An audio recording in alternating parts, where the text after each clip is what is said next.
Well, welcome everybody to Breaking the Silence. You have a voice. I am your host, Lady V, and we have a really hot topic for you tonight. We are going to be talking about men and emotions. Guys, we want you to tell us how you really feel. We talked last week, and the topic was, why do men opt out? Why do they go away?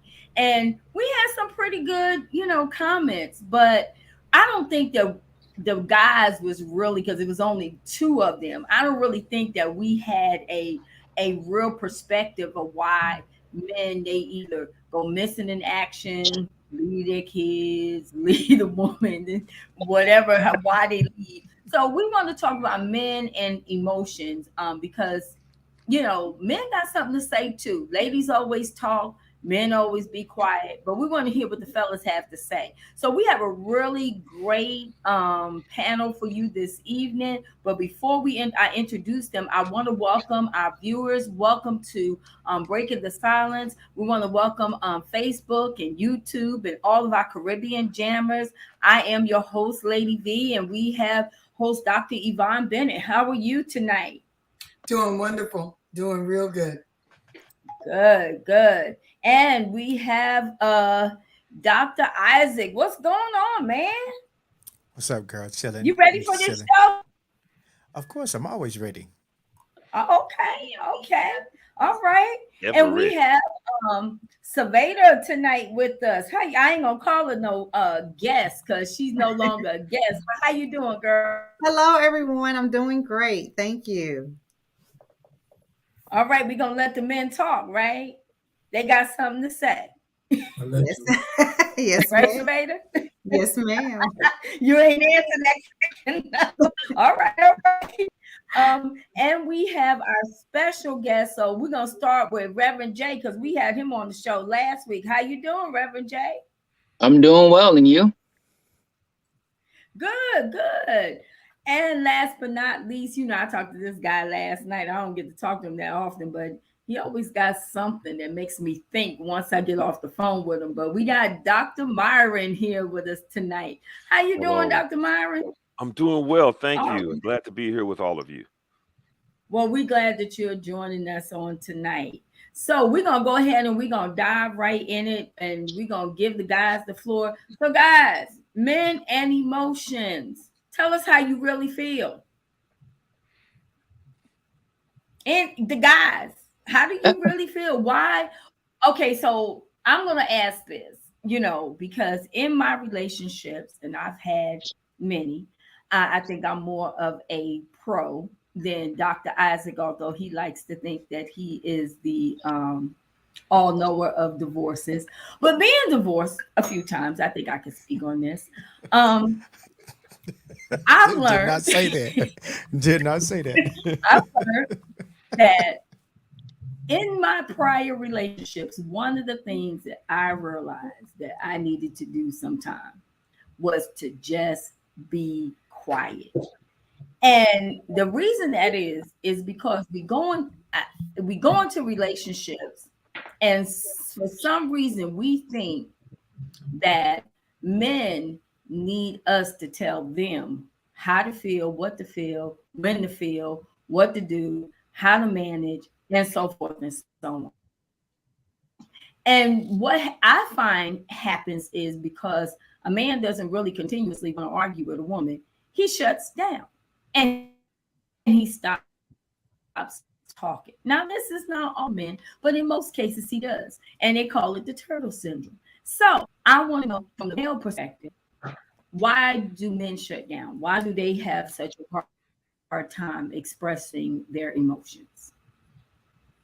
Well, I think most men shut down God. due to the fact that culturally, we are not just we're not into I guess being combative or just express yourselves. My wife and I, we do marriage coaching, and during the session that we was having, I noticed that the woman was very open about what she wanted her man to do. But the guy was not really open about what he wanted in the relationship. And that's one of the things I was working to push him to do was speak up and, hey, she's here telling you what she wants from you. I would recommend that you open up and tell her what you want from her. But again, we're not really taught that growing up. At least I wasn't taught it. I'm just learning to do it myself and my wife, to really share about what I want from a relationship. Because I learned that men won't say anything, but they still will take actions. And the women won't be aware that they are distressed or frustrated because the man just won't talk. So, I'm gonna jump in. Honestly, I think one of the reasons why men don't speak is because they don't feel like it's a safe space. Yes. They want to say what they want to say, but they don't want to get crucified for saying their feelings. The problem sometimes with ladies is that they don't realize, or they feel or don't care, that men are not designed to think like them. So the moment there's a contrary thought that is different than theirs, they look at it as an argument. No, it's not necessarily an argument. It's just another way of looking at it. So the moment the man gets beat up for saying how he feels, guess what? He no longer says how he feels. I've said plenty of times on this broadcast before that men are not as equipped to deal emotionally or speak their mind emotionally, because we don't have the reps personally, but we do have emotion. Women can go left and right and all that other kind of stuff. But ultimately, you do find that even the man that doesn't speak the most has a place, if he really thinks about it, a place where he can share. Sometimes for most of us, it's like a barbershop. You know what I'm saying? Some guys at work, they may go home and never say anything to their wives, but they got some guys who they can kind of share and vent their feelings to kind of open up about that stuff. But they won't do it to their wife after they get burned, or their woman. Yeah. I'd like to kind of jump in here, and I agree with both the previous two commenters, and I guess from my perspective, and what I've seen, in my practice and my work, is that it comes kind of down essentially to communication skills and the capacity to communicate, and having the skills to be able to communicate is probably the most lacking but essential skill that people have, and not just in romantic relationships, not just in familial relationships, but in all relationships, the capacity to really effectively communicate. And that is one, to be able to speak one's truth or one's perspective, and then hear the perspective on another. I mean, that is the singular. When I look at couples that don't make it, when I look at families that have difficulty, parents connecting with children and vice versa, whether those are minor children or adult children who still can't get their parents to understand, or their parents don't understand them, it's because of a lack of capacity to communicate. Just some essential effective communication skills about how to listen to somebody, right? And then how to really communicate one's truth or what's on one's heart. So for me, that's a central issue, and I see it like happen as a train wreck in relationships all the time. Pastor AT, I think it was mentioned, the difference between men and women. A book that was written years ago, Men Are From Mars, Women Are From Venus. And so that really talks about how some of the biological differences between men and women, as well as how men and women are socialized differently, which are it's a whole different set of communication skills. You think about, and certainly when I was growing up, I'm an old guy in my 60s now, but you think about when I was growing up, girls played games like patty cake, and all those games were sort of non-confrontational, non-oppositional, and they had to work together. And even as women work together, versus boy games were cowboys and Indians, cops and robbers, and that kind of thing, competitive games, which is again a socialization issue. So when you look at those just different ways of being, and how they come together, then in a relationship with a whole set of expectations and a lack of communication skills within that, then you have this train wreck, if you will, that happens so frequently in relationships. So that's just around a communications issue, let alone the fact that a lot of people married that don't even need to be married. When you understand when things aren't going right, it's because it never should have happened in the first place. right? And you know, it's hard to Hmm. it's hard to defuse a bomb after it then went off. You know, there are a lot of relationships. You know, and as a pastor, I've gotten extremely. I rarely do weddings anymore because folks ain't ready to do them. Hmm. You know, and I've seen the just the carnage, of problematic relationships. You know, people who've been married that don't need to be married. You know, Hmm. and You so know, when that, go ahead, Isaac. I'm sorry. Go ahead. Dr. Myron, you actually made some very good points. I think that men are more emotional to other men than they are women, and than they are to their spouses to some aspect. And I think that comes from because that men is that we allow each other to express ourselves in those in that friendship circle. We can truly express ourselves and don't ever have to be judged about it. I think that some men withhold their emotional side from women because so many women have weaponized those emotions against the man. And women don't know how crushing it is for a man for the man to express himself to his woman, and she turns around and she weaponized that against him. Mhm. And I think that miscommunication happened because we don't speak on each other's language, um, of where that you and I or me and the fellas can say something and we fully understand what each other is saying. But the moment that we say that same thing to the woman in our life, she completely misses it. Why? Because I'm not communicating in the language that she understands. And sometimes that's vice versa too. But we have to get to the point to where that we are open enough and that we trust the woman enough that what we're sharing with her, our true emotions, is that she is not going to weaponize that against us. Hmm. Then Yeah. also, I think most men don't share maybe with their women, is because they may not feel like their women can actually handle what we're going to say. Mm, that's true. Because Give me an example. you say, tell me what you really feel, how you really feel. But we did tell the woman how we really felt. It turned out to be a big argument. Say your man is sexually frustrated. Um, God, God forbid, say that. Ah, See, and a woman with a woman, instead of saying stopping and trying to figure out why he's that way, it'd be like World War III. So again, most men don't communicate with their spouses how they really feel because they probably don't feel like the woman can really handle what they got to say. So I mean, truthfully, in the case of the subject matter that you just spoke, they already know why you're frustrated. Because, for example, if you're married, the only person you're supposed to be having your sexual nature and stuff fulfilled is your wife. So if you're sexually frustrated, she already knows. The problem is you can't say that because sometimes they forget that the Bible talks about that your body is not your own, that we're together, and that you have to have an understanding of what the other person needs or wants. But yes, ultimately, you gotta value that person and their needs. The truth of the matter, let's be honest. We got four of us here, so today we outnumber the women. Let's be honest. Most of the time, we don't think, if we're honest with ourselves, women don't appreciate men the way that they do, the way that they should. Women always think that they're the star. They think that the only people who's supposed to pay when we go out is the man.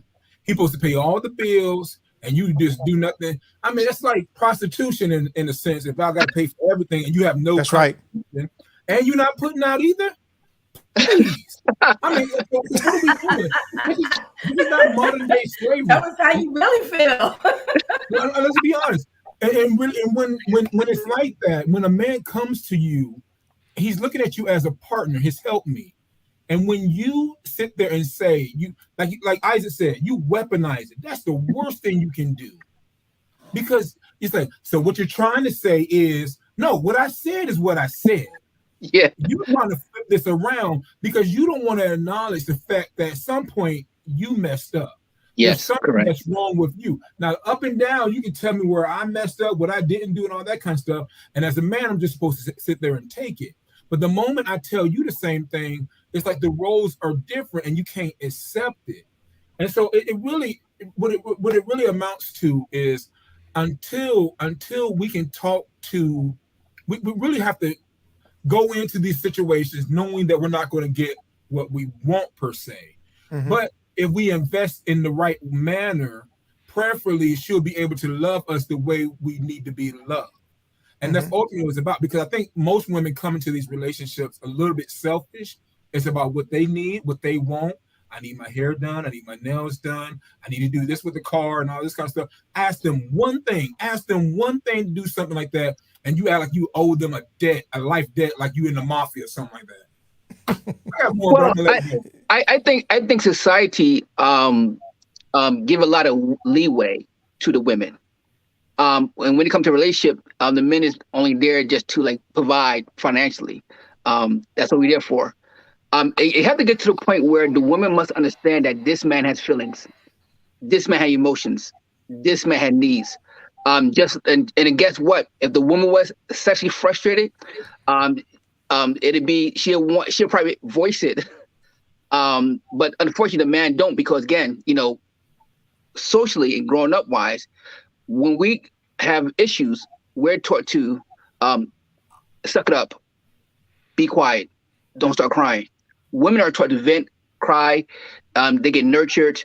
But again, that's the biggest challenge of a man, to change that his thought process and say, because a man will not say anything, but he'll leave. That's why he leaves. Mhm. True that. Even though it can be fixed, if he says something, it might be, depends. If he says something, so he leaves. So go ahead.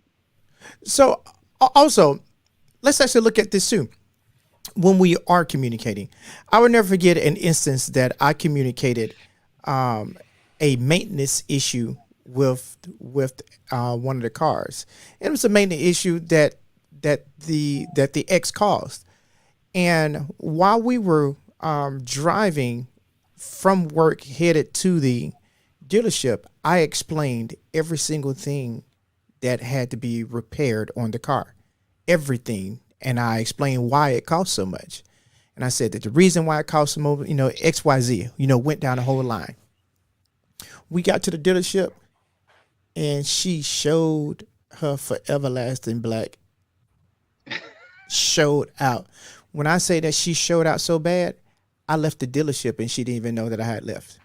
Mm. And then I got to the house and I told her, son, don't you answer the phone? I said, matter of fact, you can't answer your phone. You tell your mom to find her own way home.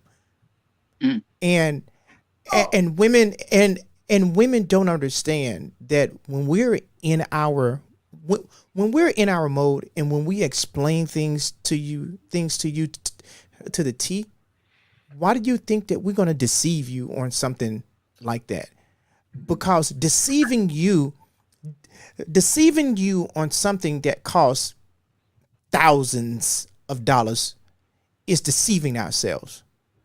That's deceiving ourselves, because when you find out that we lied about something, we got to come back and we got to explain that, right?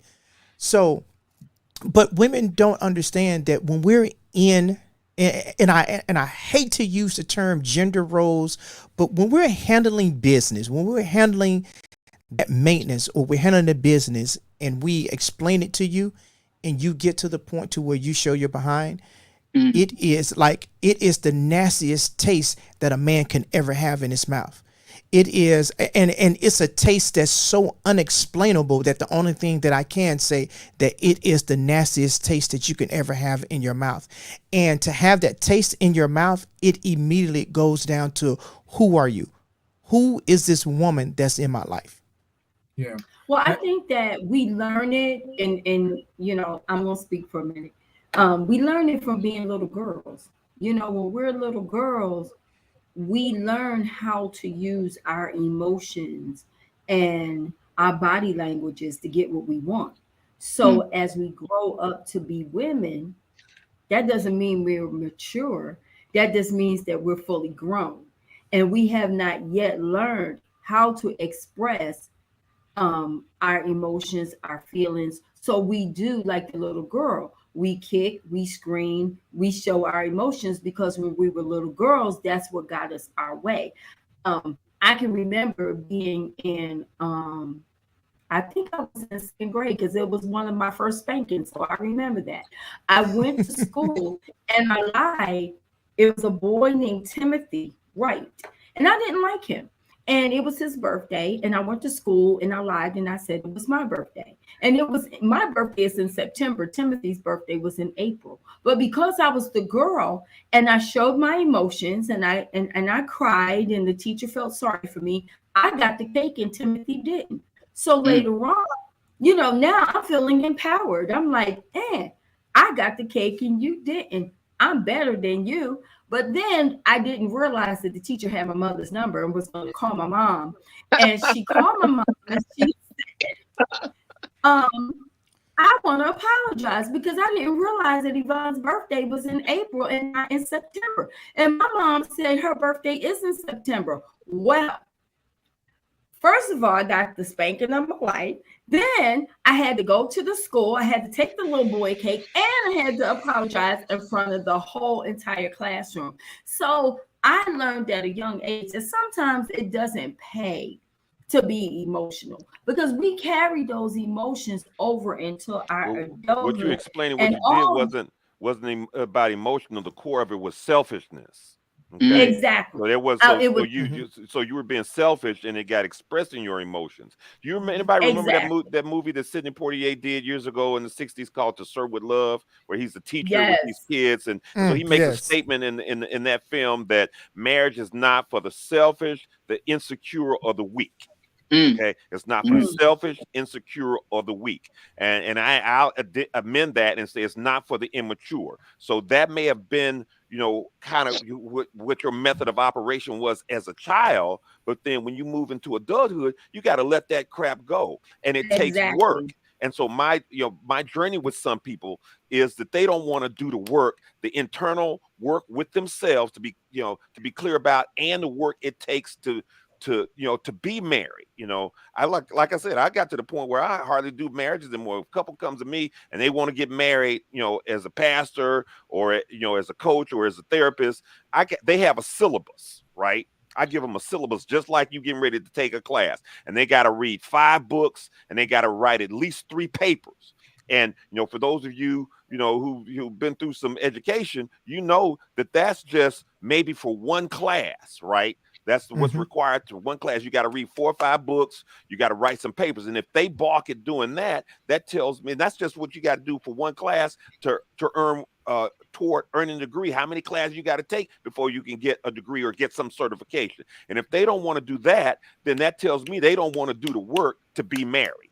Okay, they don't want to work on themselves. They don't want to work. They don't want to be faithful enough. So that's just, if they don't want to do that, I can't ordain your relationship, in the name of God, because you ain't ready.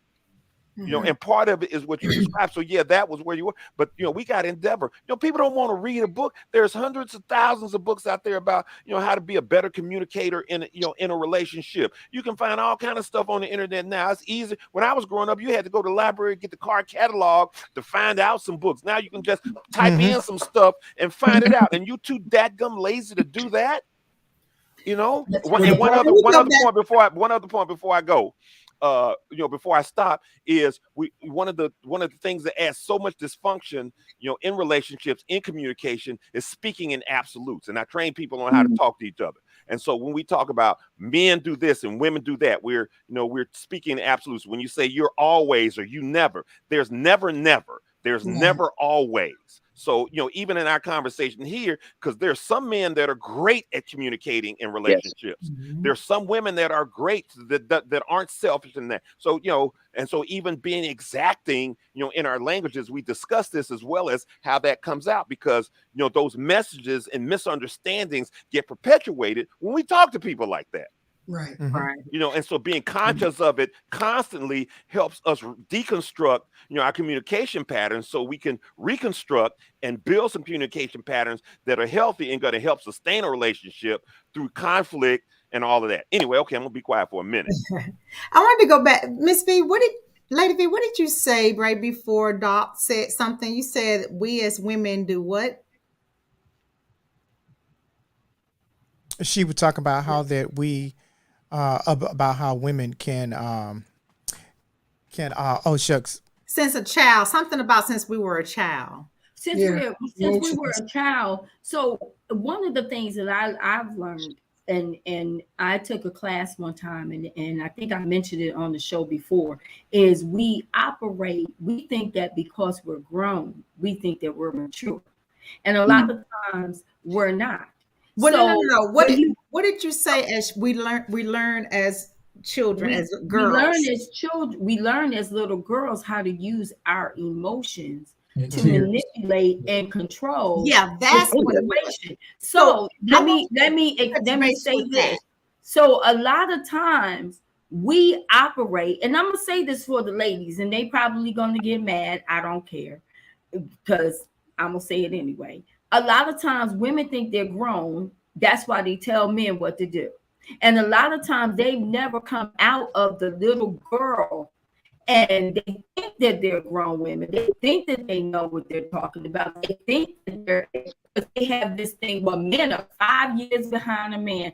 No, the bottom line is we still using our emotions and and to control and manipulate. And as Dr. Myron said, we're selfish. We want things our way. We want it our way. And I have to disagree with you on this right here. I have to disagree with you because you can't say we.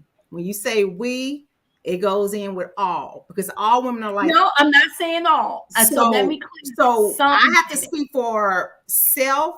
I disagree with that because all women are not like that, and we as women are like that. That goes to individual women, and I know a few women like that. They're a little bit well off than I am, but they manipulated men to get where they at today. And when you say they learned that from a young age, oh, I believe that they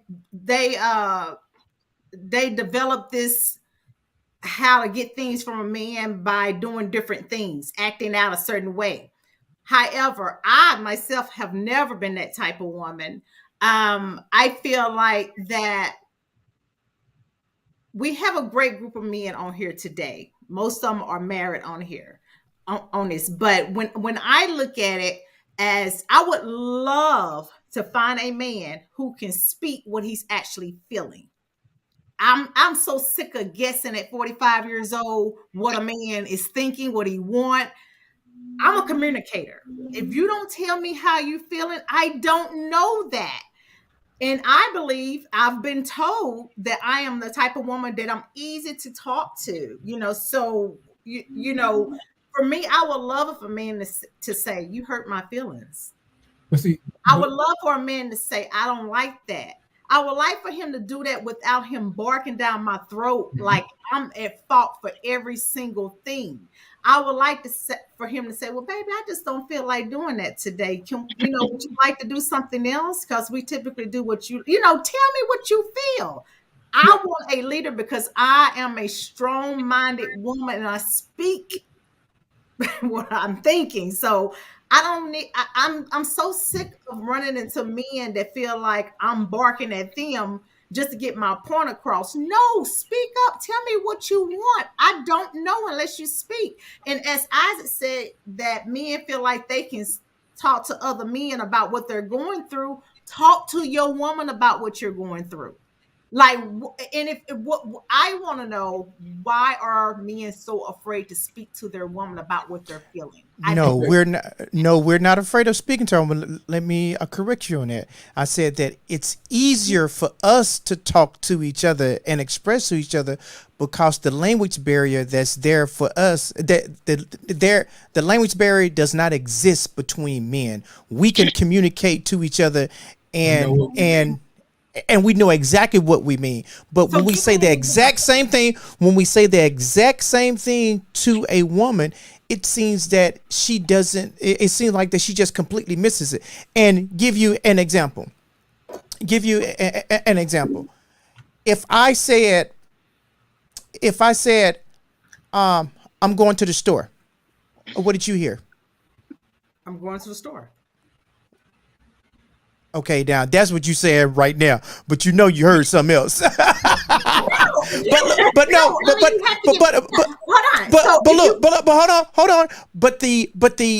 the average and typical woman's gonna say, "What you going to the store for? Why you going to the store? What you need to go? Hold on, ma'am, hold on, ma'am. See, that's what I'm saying. The typical woman is going to ask several follow-on questions when the only thing the man do is just going to the store. It doesn't matter what he's going to the store for. Hey, I'm headed to the store. Disagree. Tell me what that man's background. If that man is a liar and a cheater, we didn't say all that, ma'am. Ma'am, we did not say all that. So if Pastor AT say, tell his wife, "Hey, sweetie, I'm gonna run up to the corner store real fast." She in there cooking away. Okay, baby. Okay, get me a soda or something like that. But if it's a dude that's been screwing up, that's not normally how it is. Why didn't you ask me to go? You must not want me to go. But I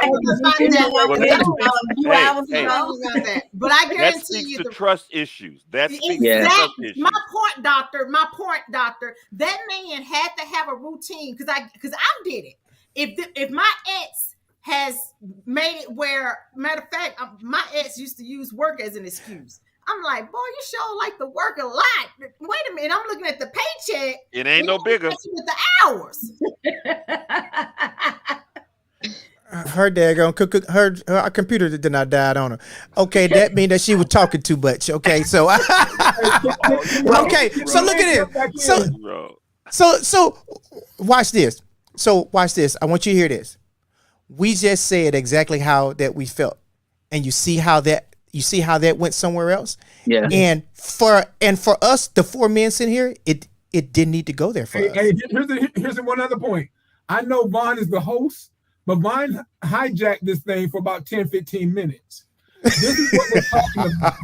Her and Silvadia came in to the men's thing and unintentionally, they just do what they do. They hijacked it.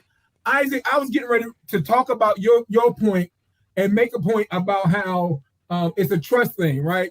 But then it ended up becoming something else because we went in the Vaughn direction and Silvadia direction, and then it went another direction. That's kind of how it is. Men tend to be more focused, more direct in what they say. So, Isaac, it's 10 minutes later, but 15 minutes later, but I'm gonna go back to your point. To me, the reason why she did not hear the words that you said is trust issues. Yes. So but it's not trust issues for the man per se. Sometimes it's trust issues because of her dad. Her dad was such a great man. Now, hear me out. You can have some women have such great fathers that when they do get married, they're always comparing their husband to their father. Do you know how to do this? Do you know how to do that? My daddy does it this way. Okay, so there's some things there. They may not hear you. If you give somebody in detail what you have and they don't listen to you, that means they don't trust you. That means you cheated on their name. We're talking about cars here. So, but if her dad has said the same thing, I imagine it'd probably be a little bit different, you know. But I do agree with Vaughn as far as using your emotions. And then one quick thing to add to what Jennifer says. Jennifer, we're talking about, like, for example, if a man says, I don't like my ear being rubbed or whatever, right? I just don't like my ear being rubbed. It makes me feel some type of thing, whatever. All right, you like, okay. Then later on, y'all in the middle of the fight, he says, that's the reason why you got those gay tendencies. That's why you don't like your ear being rubbed.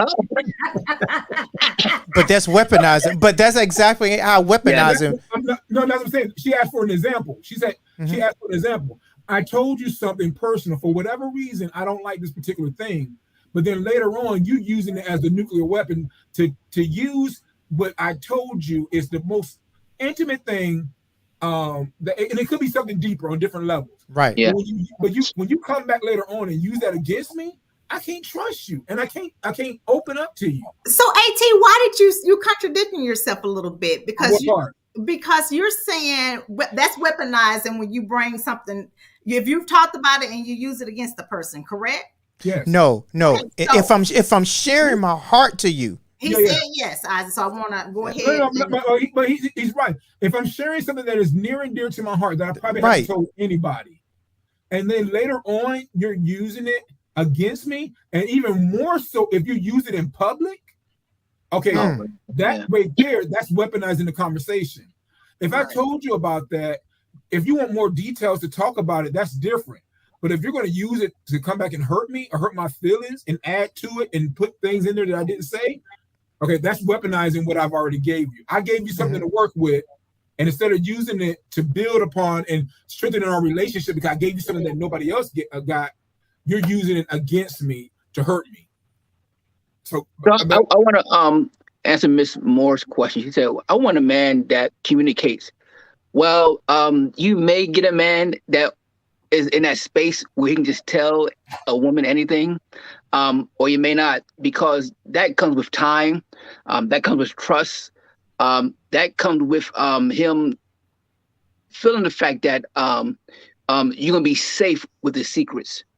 Because if a man been hurt before, you can be be assured that he's gonna be like a vault. Yeah. And it's going to take some time because it's going to take some time for that man to open up again and to really start sharing secrets with someone else after they've been burned, like anyone else would. Totally agree. Men are, look at this. Women must understand, men are just as emotional as you are. The only thing, we're better at hiding our feelings. Totally agree. You didn't say nothing wrong. Totally agree. Yep. So, men are emotional. Men cry. Men hurt. Men have frustrations. But we have a hard time telling the woman they're with. And believe it or not, men will pay a prostitute money. I talked to one time, and she said, "No, not sleep with him." Most men give me $300 not even sleep with him just to talk. I'm like, what? And that's a problem because I feel like you should find out what it is about your mate that you can't connect in that area with. But you got to care. You got to find common ground and care. But if you don't care, you're not going to even try. Exactly. Yeah. And that is the essence of it. You have to get beyond your hang up, your hookup.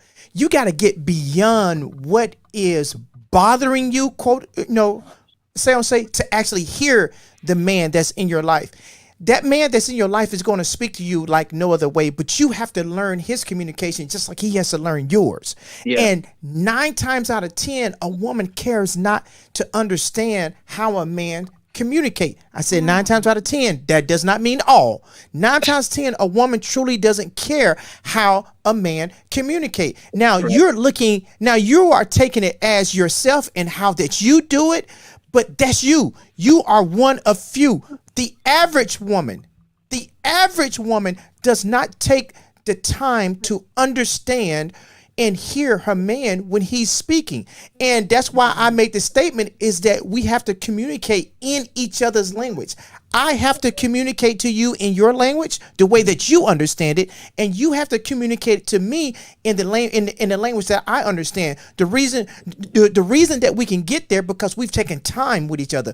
We've taken the necessary classes with each other, that we're studying each other, that we're taking notes with each other, that we are collecting data that's okay. So now I know that if we have a conversation in this manner, I know that I need to speak to her like this. You should be saying, if I have a conversation with him in this manner, I need to be speaking to him like this because he hears me over here.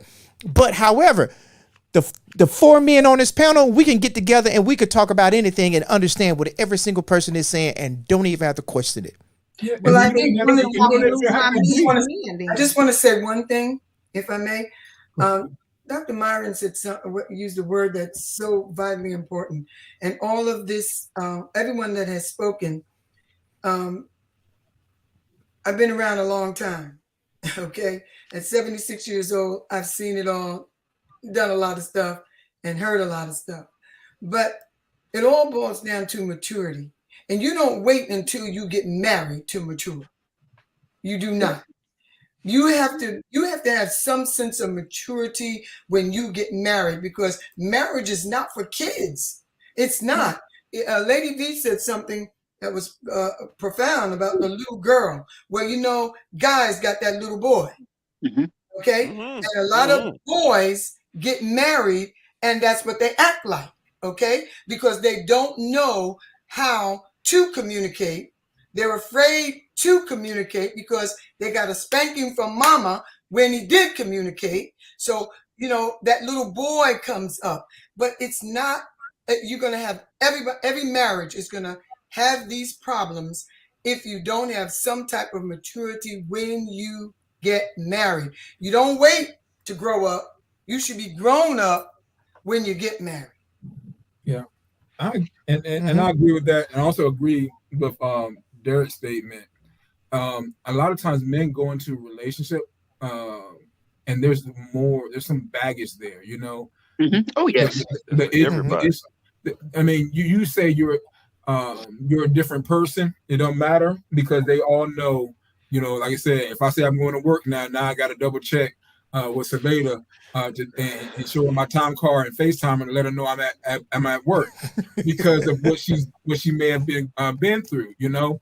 And so it's one of those things where there needs to be the healing. That also goes back to what Dr. V was saying.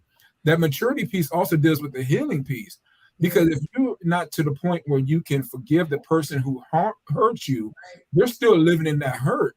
And so even if I resemble that hurt because, you know, I have an XY gene, you know, I automatically fall in that default of somebody who's hurt you before, you know, as opposed to realizing that different backgrounds, different people, you know, different personalities. And yeah, everything is choice. But it's one of those things where I was listening to this stuff and I look at it as the language. One reason why we deal with communication is not even necessarily the fact that we don't communicate. We just communicate differently. Yeah. Men tend to be more direct with their language and they tend to say just what they mean for the most part without any extra pieces to it because it's not efficient. The extra piece just takes too long. Women tend to be more indirect with their language and you know, you say, my wife was, instead of saying, hey baby, can you take these boxes to the store? Her question is, when are you going to JCPenney's next? I know I ain't going to like I shop at JCPenney's or whatever, or UPS. I'm not going to those places. If you want to return, just say you want to return. But sometimes there's a fear of rejection. Sometimes I think that goes back to that father stuff because your father gave you all the stuff that you want. And when he didn't, you got upset.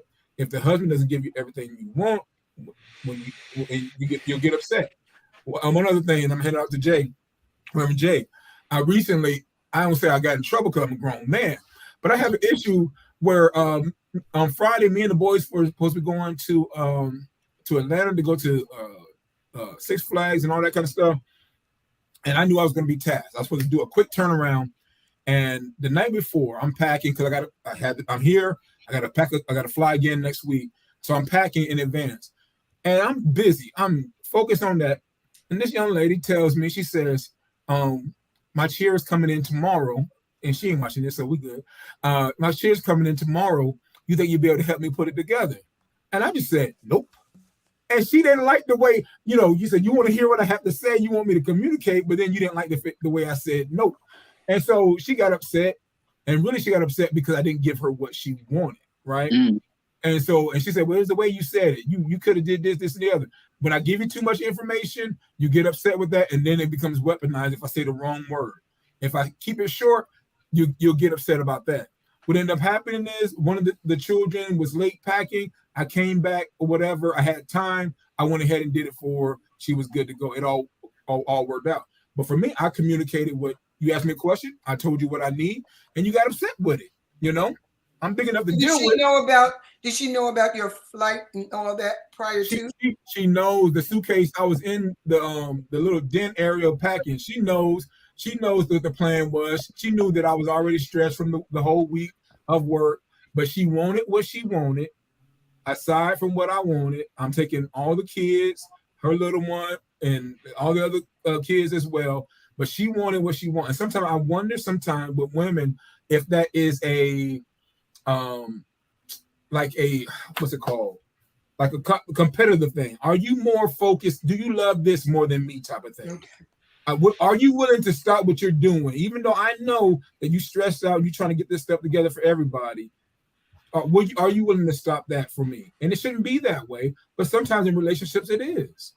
Just telling my side of it. So Well, I think that's a great point. I think that we must men need to speak up and let our women know how we feel about certain things. Because they say you teach people how to treat you. So you have to do the same thing with the women you interact with. Say, when I'm focused on this, and I say no, it's not because I don't love you. I'm just focused and trying to get it done. But also, like for this show though, men are emotional. Men will talk. You just got to learn to one, not criticize how they communicate. No, we don't communicate like you do. I myself, when I really want to really share something with my wife, I would probably text her, where she just want to just tell me straight up in my face. Again, it works. She'll come and then confront me. I know she would. That's why I do it. She'll come and confront me, and we'll talk. So again, but women, men will talk. You just got to learn to not criticize them. Again, I got finished doing, my wife and I just got finished counseling a couple. And one of the big things was that the woman kept like criticizing the man while he was trying, and he kept shutting down. Define your criticizing. Like for example, if I communicate in a way, again, if I text you, don't say, hey, why are you texting me? I'm trying to communicate to you.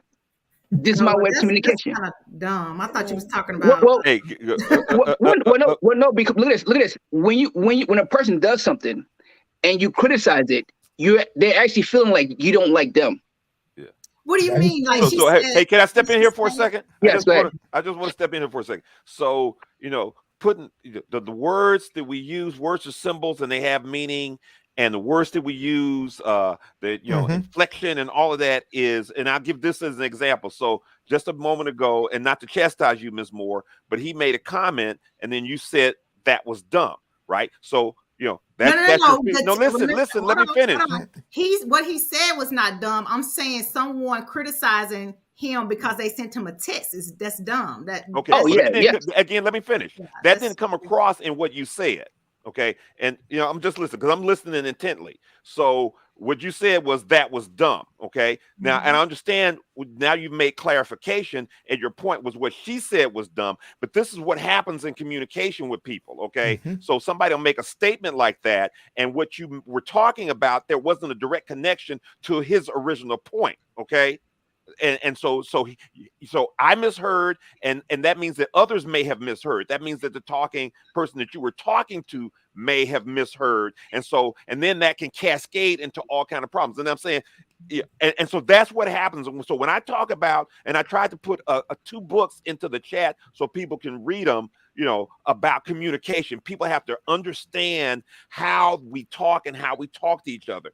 And so it's a non-gender issue, because miscommunication, inability to effectively communicate, and it goes across the board, male, female. And when we really look at ourselves, if we're not listening to each other in our relationship, then the fact of the matter is that modus operandi of your communication style is going with you everywhere. You got miscommunication on your job, you got miscommunication with your kids, and you just may be in a relationship where it doesn't show up so much. So when you're not listening to your kids and you're talking to them, you're crazy because they're your kids and they can't talk back to you, then that's creating dysfunction that you might not see for 5 or 10 years. You hear what I'm saying? And right. so that communication pattern. And so then I want to go back to something you mentioned earlier, that you mentioned where are the men that communicate better? Well, you're gonna find people doing what you want to do in a place that does that. So, go to a class about communication and relationships. You're going to find people there who are better communicators. Well, what I said is I wish I could get a guy that would to And tell if that's me what what you're he's wishing feeling, for, what then he's go to a actually place feeling. where men are working on being better communicators, and you're gonna find men who are better communicators. Well, Same put thing that for men. If put that if in the when men chat, are looking doctor. for women that are better communicators, you ain't gonna find them in the club. You might not even find them at church. You need to find them in a place where in the bookstore, in a section about how to be a better communicator, reading that book.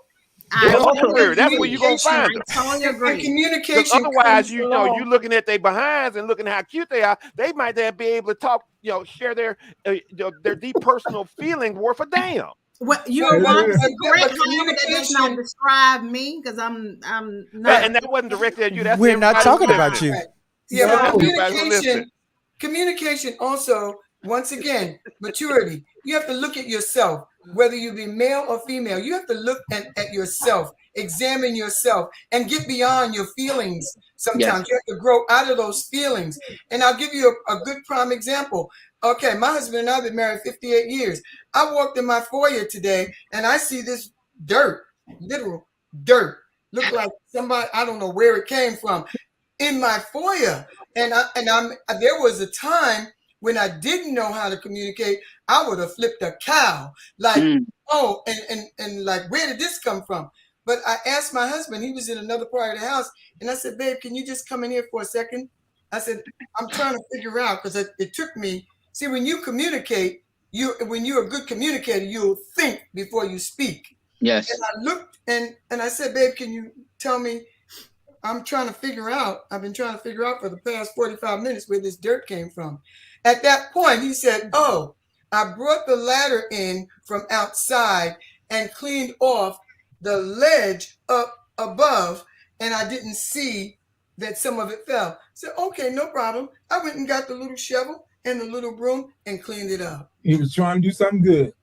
That's And I it. think that to add to that, I think that what we have to realize is everything is not confrontational. Right. Everything Amen. is not worth Amen. Right. You got to addressing. grow out of I think feelings. you got to pick and choose Yeah, your your battle. Right. battles. Some things is not even worth saying. I got an And, exercise I do with my couples, right? it was I funny gotta, because my I was talking to my daughter and my son-in-law, and they had heard this lady say something on, I guess, on YouTube today. And I was like, well, the thing about it is, a lot of times we make big deals out of nothing. And sometimes we got to learn that everything is not personal. Amen. Yes. Everything does Mhm. not need to be addressed. And then sometimes we need to learn how, as my husband may say, we need to finesse. We need to use our nice words. If a man can appreciate a strong woman, I would say that we have strong women on this panel, but it doesn't make you weak when you use finesse. When you say That's things right. in a kind way, it Right. doesn't make you a weak woman. It just makes you stronger, because that means that you've learned how to control your emotions, and you've learned your man. You learn when to speak, when not to speak. And to be honest with you, I think that a lot of times women think that they need to tell a man everything. And you don't. Sometimes you need to just be quiet, because when you start talking and you start nitpicking and you start saying things, you're not going to like when he really does speak up, yeah. Right. because And can I share something? I'm gonna Because be it's going to be quiet. direct and bold. Can I share something? And I'll exactly. be quiet. I promise. I'll be quiet after this. So this is the exercise I do with couples that I work with, and it came to my mind when Dr. Bennett mentioned people need to slow down and think. So when couples are having conflict in relationships in their communication, I have them write verbatim. So if they have a conversation that's conflictual or problematic, then they have to go and write down, just like a movie script, everything that was said in Right. that congregation. So just like a movie script, John colon said this, Yes. Betty colon said that. Each and every exchange, go back and write each one of them down, the entirety of that conversation.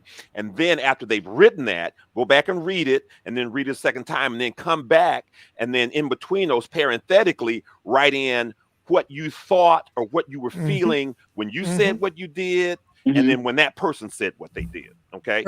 All right. And then so do that. And then we come back and then we review and analyze that so you can understand what words were triggers, what happened, what you were thinking, how you responded to what you thought they said, or what that tapped into in your history and your journey or your expectations of the future, all of that. So people can start to understand. Now, some people will do it. A lot of people don't want to do that.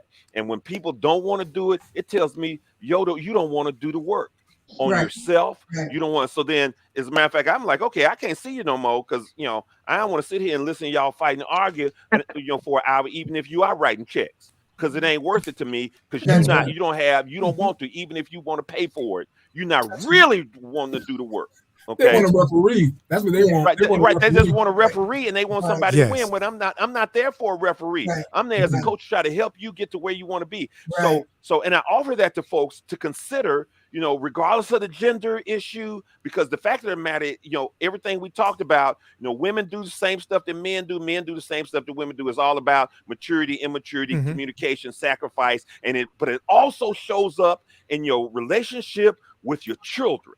And I'm gonna say this, and I'm gonna really be quiet. If you don't get that kind of communication right, then and as once you're grown, you grown. But I believe that if you bring children into this world, you have a God-given responsibility, and you're accountable to God for what you do to them and what you do for them. And if you don't help them get healthy, then you're perpetuating these generational cycles. And if you're going to be held responsible for anything, it's not getting your fecal matter together so that you can help your kids be better than you were. And I'm gonna be quiet. I just want to say something for a tip for women. If you want your man to talk, be like Delilah. Create a safe space. She made Samson comfortable, and he told her all his secrets. He's so right. She created a safe space to lay his head. Oh my Lord. Hey, okay. Now look. About Delilah and be like Delilah. Be like Delilah. Hey, look at this. Delilah. Hey, yes, Dr. Myron. Dr. Myron, you said something. You said something very powerful that I actually use. I've gotten to a point to where an argument or a disagreement or a miscommunication has gotten to a point to where the verbal is misunderstood. I text it. The reason that I do that, because you got to shut up to read the text. I have to shut up to read the text. So, and then when I do that, I preference the tone of the text. I always say that this is in a soft voice. And I would write I'll write the text as in so that you got time to read so you can hear what I'm saying. Because not all the times that it's what's being said, it's how. Sometimes it's how it's being said. And you could be saying all the right things, everything right, but it's how that it's being said. And to the receiver, remember this, it's not your intent, but it's how it's received. And the receiver has all rights to acknowledge how he or she is feeling. And so since we're speaking about men, at times it's not about you being a strong black woman. We enjoy that because we don't like weak women. Let me speak for myself. Well, I can speak for these 4 men sitting here. We don't like weak women. So even though that we enjoy your independence, we enjoy your strongness, we enjoy your fierceness, at time we don't need to hear that coming from you to us. If you're a teammate, you don't want to hear that from exactly, because we are teams. Now, granted, right. Exactly. Now, granted, we're going to have misunderstandings. I'm not talking about that. But you have to get to a space to where that you listen for understanding and comprehension instead of listening for a rebuttal. Hey, I got one more thing to say. I know I said I wasn't going to say nothing else, but I'm going to say something else. I like your analogy about, so a boxer, and this is a great analogy a boxer, has in his or her corner, generally speaking, 3 people. They got the trainer, which tells them, hey, this is what you need to do. This is what you're doing right. This is what you're doing wrong. They got the cut man, who is assuaging when they get beat up, when they get hit, they, rubbing on their wounds, putting the swell on there to make the knots go down. And if they got a real good corner, they have somebody like Ali had in Bundini Brown is a hype man. Always, you the man, no matter what happened in the ring, they hyping you up. That's what you need to be for your partner, because they got to go out into the world and work and fight. So they don't need to come back after 3 minutes in the ring getting the snot beat out of them, come back to the corner and get beat up too. And that goes both ways gender-wise. If they come back to the corner and instead of getting some instruction and some guidance and some encouragement, instead of getting, their wounds assuaged and help healed, and instead of being uplifted and poured into, they getting beat up, well, they gonna go somewhere else. Or they gonna quit. Dr. Meyer, and I'm gonna be quiet. Yes, ma'am. With that, what you just said, why is it that, since we're using we and we're speaking broadly, why is it that when you speak to a man and tell him what your hurt is, it could be past hurt of lies and cheating? Why would he go do the same thing to the person he say he loves? Well, first off, if that's the case, it ain't about you and your hurt. It's about the fact that he wasn't ready to be married and be in a committed monogamous relationship in the first place. That's right. And it all starts at the beginning. So you got to know who you with. You got to know who you with. If you tell him that it ain't about you, his cheating ain't about what you've been through. That's right. His cheating is about him. But you got to know who he is. And if you don't take the time to know who he is before you hitch your wagon to them, before you marry them, before you start having kids with them, if you don't know who they are, then you asking for trouble. And it takes time and intent to make that happen. It can't happen. You can't see somebody, because when you first meet somebody, all them lights go off, all of that biological brainstem stuff is happening. You feel good, and that's a lot biological. But then, as we've all seen in relationships, you feel that, but then that starts to wear off in the nitty-gritty when you get to know somebody. And generally speaking, it takes 3 years when people are working intentionally to know each other. At minimum, it takes 3 years. So you ain't you don't need, and I don't come at this from a purely religious standpoint, but folks don't need to start having sex right off the bat, because then you actually abort your relationship, because you can start doing stuff too early in the relationship that the relationship can't sustain. Amen. Amen. So What would be what would be your top 3 things that you would say will work on a fresh relationship? First one is know yourself. Yes. Know who you are. Know who you are. Know what you want. Know your core values. Know the few things that you're never willing to compromise on, and then know those things because you got to make compromise in a relationship. Know those things that are not deal breakers. Okay, so know yourself. Know your communication patterns. Know yourself is the same as the number one. Martin Luther King said it best: you can't love another self properly if you don't love your own self adequately. And knowing who you are is the number one thing. I can't tell you 5 languages of love. I can't tell you what I like. I might like my shoulder rubbed this way in a counterclockwise motion, but you might be patting me on my head thinking that's going to make me feel good. If I can't know that, and then then after knowing yourself, and then become the best and most effective communicator, develop emotional intelligence to be able to communicate who it is that you are to others. And then the third, which is connected to the other one, is live your truth. Live out your truth on a daily basis. And what's going to happen is, and this is a spiritual principle as well as a universal principle. What's going to happen when you live your truth out loud and share with who you are out loud, then the people who are full of BS, bovine fecal matter, are not going to come to you. Right. Okay. Drop the mic right there. So not going to come to you. And then those people, because you living your truth out loud, the people who are like spirit will come to you. So if you're pretentious, you're going to draw pretentious mofos. Okay. Yeah.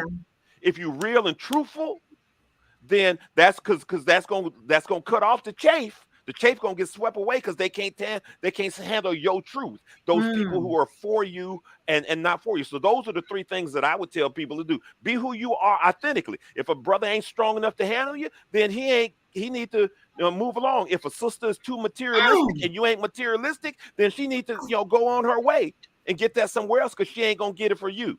I don't have to throw the pencil. You have to be a whole. You want to present yourself as a whole person. You want to present yourself as a whole person, and you want a whole person coming into your life. As So best many you can. people get married out of desperation, and desperation leads to frustration. When she talked about being a whole person, Really part of know who my you perspective are. is I look at it from the standpoint using math as a model. Relationships are complex, not simple math. Simple math, you add a half to a half, you got a whole. Okay, That's so right. a lot of times we thinking, okay, I'm a little broken, you're a little broken. We find, we broken, we find somebody as broken as us. A half, but relationships are complex. Multiplication is complex math. So if you multiply a half to a half, what do you get? A quarter. Half. No, you get a quarter. You get that's less right. I'm than sorry. a half. That's right. That's right. You get less. You hear what I'm saying? So Less when you than hitch your wagon to somebody who's as broken as you are at a given time, then you're gonna end up with a mess. That's right. More than a mess than you are by yourself. Yep. Yes. I'm available for consultation. Just reach Yeah, out to send me your information. Last seriously, words. I've been living this. I'm sorry. I know you got to end the show, sister. We're gonna take some final words. Go ahead, Dr. Myron. Well, I was just gonna say, I started out in ministry as a youth pastor, right? And I saw the train wrecks, with these. I was working with kids, and they were coming just broken because their mamas and daddies were broken in their relationships and marriages. They were broken as individuals, and the kids were the one who were suffering and being debilitated going forward. And that's where my passion comes, because of that. And so, in answer to Miss Moore's question, those are the three things: work on yourself, know who you are, love yourself, live your truth out, and as you do that, then those who will be for you will come to you, and then be super choosy and take your time. Take your time. Yes, Take your time. Take your time. Reverend Jay, last words. Not much. Just men do have emotions. Men will talk. Just give them a safe place to talk, and they will. Yep. Pastor AT. Well, I just say, Paul talks about what love is, and sometimes based off certain marriage relationships and how people talk and communicate, you have to ask yourself, is this really love? Are you just tolerating a person? Are you just living with a person? If they never gave you physically what you want, would you still care about them? So, because Christ loved the church and gave himself for it, so the men are required to love their wives like that. But then also, there's some, we do know he talks about how women are not so supposedly requirement as far as love, as far as how the men do it. But there are certain connections, and allowing men to lead and being able to trust them. I would say just ultimately know that this person is another human being created by God. They have a soul, they have feelings. Life does not always revolve around you, and your feelings are your perception of how you look at the world, which means that nobody makes you upset. Nobody can anger you. You control that piece of it. And you can also control who you love and who you don't love, who you spend time with and who you don't spend time with. And so, he's on point. To wrap it up, based off how you treat people, you have to ask yourself, do I really love that person? And if you really love that person, you're going to treat them properly and love them the right way, the way they should be able to love. And that includes stuff that you may not agree with, but you love them enough to hear what they have to say because you value their words. Yeah. Amen. Good stuff. Good stuff. Dr. Isaac. The word says that a soft answer turns away wrath, and that a nagging wife. We ain't gonna finish that, but that's what it says. But it also says that a man would rather be paraphrasing. A man would rather be on the rooftop than be in the house with his nagging wife.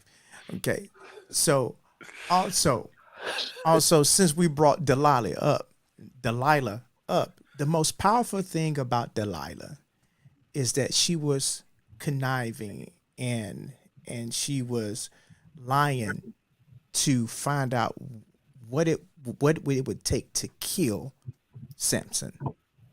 But even in her lying, she created an atmosphere that this man was able to share his heart. He was able to share his most vulnerable thing about him. She created that space. How did she create that space to get him to reveal his most deepest secret. And I think that's one thing that women forget. But on the flip side, don't use his deepest feelings and his deepest emotion, his deepest secret against him, because Delilah weaponized his most deepest secret against him. Dr. Bennett. I would say that once again, marriage is for adults. We have to have some maturity when we go into a relationship, so you can know something about the person and the person will know some things about you. And these things that you know should be things that could really devastate a relationship if it's covered up. But go into a relationship with the real you, loving yourself, because I believe if you can't be happy with yourself, you will make another person miserable. Mm. You cannot treat a person any better than you see a person. So don't weaponize that person, because sometimes in the heated argument, those things come up. You can't treat a person any better than you see a person. And my last comment is, you can't, whatever you tolerate, you cannot change. Mm. Silvadia. Just want to say unnecessary stress in a relationship is definitely unnecessary. Continue to pray, build each other up, hold each other accountable for your actions, and don't let the outside world destroy what you have. Mm. Hey, a wise man said to me that you always have to read the book. But reading the book without comprehension is just words. So when you read the book, always read it in detail so you'll know the in-depthness of the story behind the person. And that's what makes a great relationship. You got to read the book, y'all. A lot of times we get in these relationships where we're not getting in with our eyes open and we're not allowing each other to share our hearts. Women, be quiet. Men have something to say. I appreciate everybody being on the show today. Pastor AT, thank you so much for coming on the show and joining us. Reverend J, looking forward to next week. Silvadia, Yes. love you dearly. Dr. Isaac, you're all right with me. And last but not least, I don't know where mom was. She dropped off. Oh, she is gone. But we want to give shout outs to Dr. Myron. You know, I put him on the spot at the last minute, but he always says some powerful things that we can learn from. So those who don't know him, you know, he's got a powerful, powerful ministry when it comes to relationships. So look him up. You can learn some things. So I appreciate you coming on the show today. You have been watching Breaking the Silence, and I am your host, Lady V. We want to say thank you to all of our viewers. Derek D. Hall, I love you. And we come on the show every single Tuesday at 6 o'clock. Your time, because my time is 3 o'clock. But we air your time every Tuesday at 6 o'clock. So we want everybody to enjoy the rest of their evening. And always remember, you have a voice. Bye. Bye. Goodbye. All right. Thank Yeah, you, good everybody. night. It was great. Okay. It was great talking. Thank you. You Oh, are you're the welcome. bomb, man. Listen, I'm you sorry. just I'm come on the sorry. I talk so much. I'm sorry. I can't help it. I can't help it. show. It's I'm sorry. okay.